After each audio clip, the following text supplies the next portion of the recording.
Hey guys, what's up? Welcome to the Ryan Perspective, and I'm joined by my guest today, Mr. Mayur Tekwani. Mayur here is the founder and partner of ThinkTree Media House, and he's also a very, very good cricketer. And by cricketer, I don't mean the Sasta tennis ball players. He's a amazing player of the actual cricket ball. So Mayur, what's up, man? Hey Ryan, thank you for having me here. So what have you been up to this past week? The rain's been quite a bummer in our city. We've been trying to practice so hard, and when you train all day and your weekends get completely called off because of rain, it's very disappointing. So I'm just hoping the rain gods are kind to us this weekend and we can have a good couple of games. Great, that's awesome. So Mayur, so you were just talking about how you like training. So before I get to speaking in regard with ThinkTree, how important it is to have your time set for your leisure activities apart from your professional work that you're doing. Yeah. Actually, what I've realized is being in a sport has a direct impact on how we've grown our startup also because it teaches you so many things, right? Cricket or any sport for that matter teaches you how to lose, teaches you how to play in a team, teaches you how to control your emotions while you're on the pitch. Brings a lot of uniformity to your entire schedule because when you work in an agency and when you work in a startup structure, there's no fixed timing for you. Honestly, everyone's doing everything.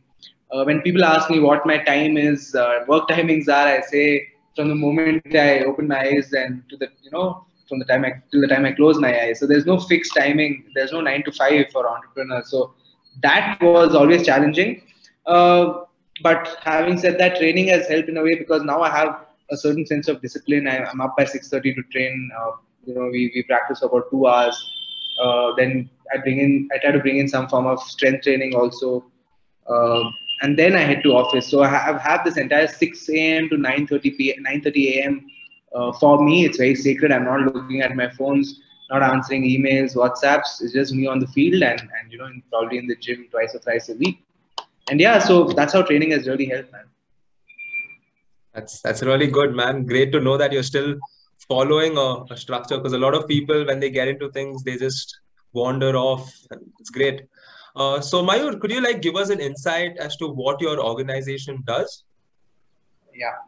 So, Ryan, we're a full stack digital marketing agency. We've been working with brands across the board. So, a little bit about how we started. We started out 6 years ago as a social media and content agency catering to the F&B and hospitality sector of our city. But over the years, we realized that F&B and hospitality have very limited marketing spends purely because our country. I've had the experience of running a bar also, and trust me when I say this, it's not easy at all. I started out this gastropub on Brigade Road, Laughing Lama, and we faced a lot of challenges day in day out. Also because it was one of my first few ventures in the F&B space. We didn't have a very good run, and then COVID just completely wiped us out.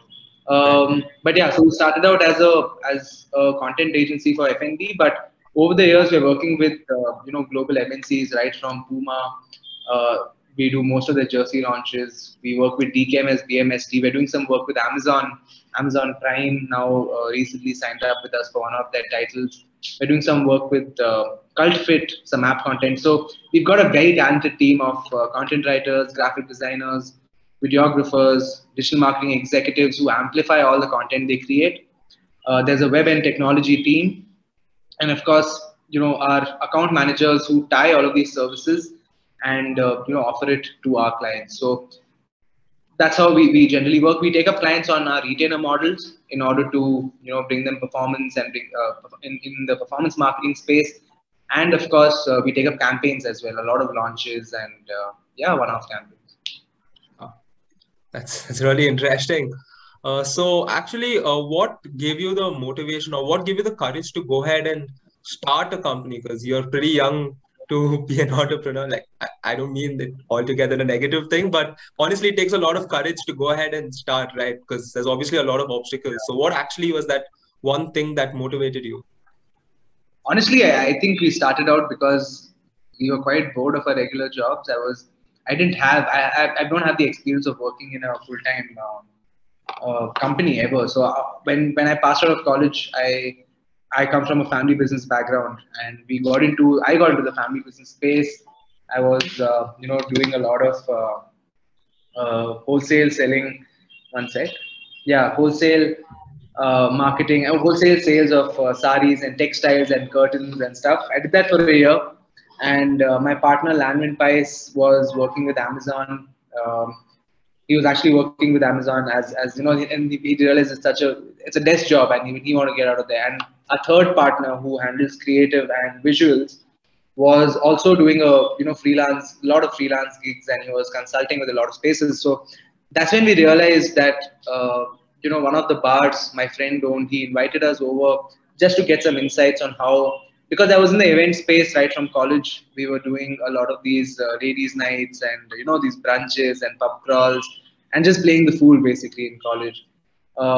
That actually led to something something so concrete and so powerful. So when my friend called us over to for us to share our insights, that's when we realized that we actually gave him so much value in this 45 minutes 30 to 45 minutes time, that there are so many similar businesses like his who need similar assistance, and why not monetize that as a service, because we were good at it, we just didn't know how to structure it.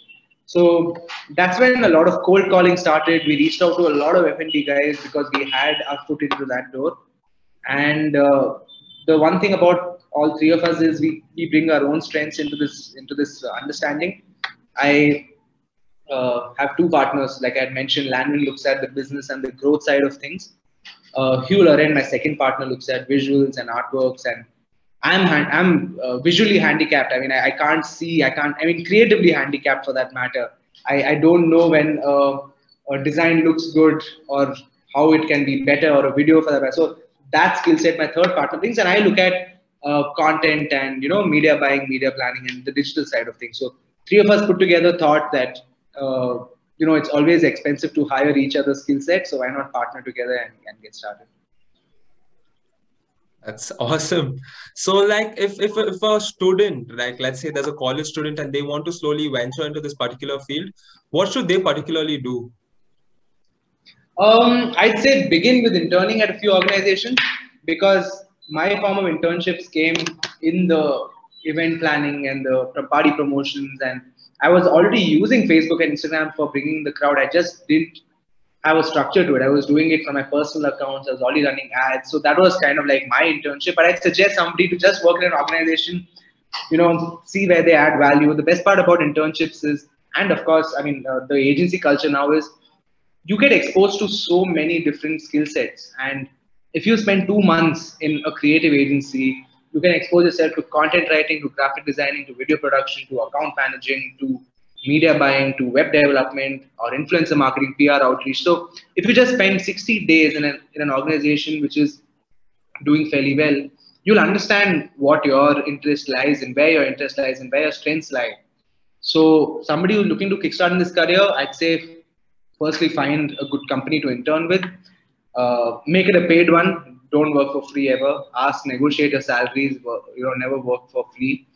Secondly, find a mentor. I think that's something even I did very early on in my this short span of 6 7 years after college.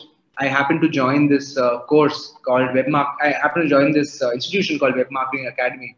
They do a 3 to 6 months course on digital marketing, and that's when I realized I really like media planning. And one of the founders of WMA is Mr. Suresh Babu, and he's my mentor. And at any point, if I have any troubles, any difficulties, he's only a call away. So it's very important to find an organization which can nurture you and help you understand what you like. And secondly, a good mentor. Wow, that's really insightful. So another question is probably my last one. So how important is a social media presence for someone who wants to be part of this field?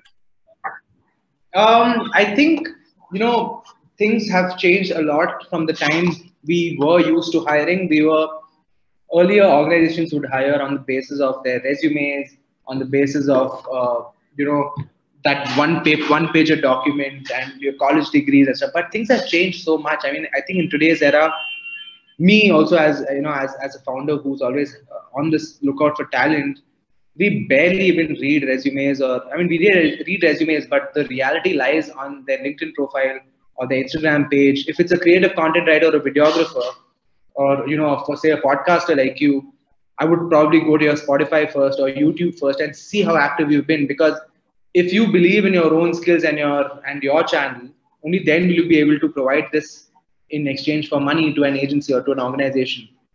So super important. Get your Instagram, I mean your social handles right.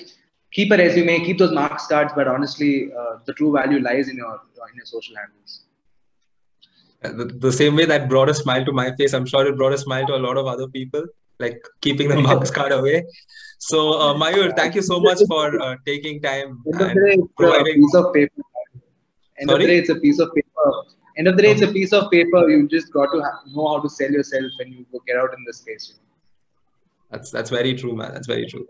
So, Mayur, thank you so much, man, for taking time off your schedule. I know you're very busy, obviously running a company. So, thank you so much, and I'm sure a lot of people will definitely benefit from whatever you said today. Hey, I'm glad, man. Thank you for having me. And in case you have any questions or if I can help you with anything, to everyone who's watching, you can follow us on ThinkTree Media House and a website as well. Ryan, you can probably put this up on your descriptions. And happy to reach out to, happy to take this forward. And in case anyone needs anything, I'm just an email or call away. Thank you so much, Mayur. I'm sure people will definitely keep that in mind. All right, then I will see you guys. Take care.